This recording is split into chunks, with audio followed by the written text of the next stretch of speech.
Okay, so this is the inside of the housing of the back of the screen, and as you can see, the slits where it's vented. And I was kind of hoping it would be kind of really dirty from the inside, so it could be something as simple as just no airflow was getting through. But it was actually pretty clean. It was a little bit dusty, and I cleaned it off, but there was hardly anything there.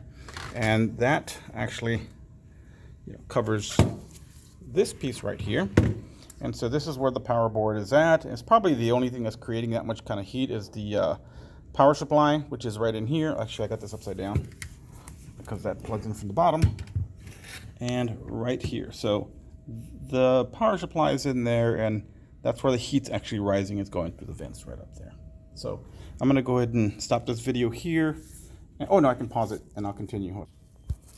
Okay, so I already I removed the screws. There were 4 of them, one right there, one right, you can see right there, and then 2 on the other side. I just can't see with the light there, right there, and that allows this whole assembly to sort of just pop up, right? But there's some tape right there, and I'm gonna make sure that I don't pull or yank the wires out by doing this. Oops, I'm blocking everything. So yeah, let me go ahead and pause here and continue once I get this thing off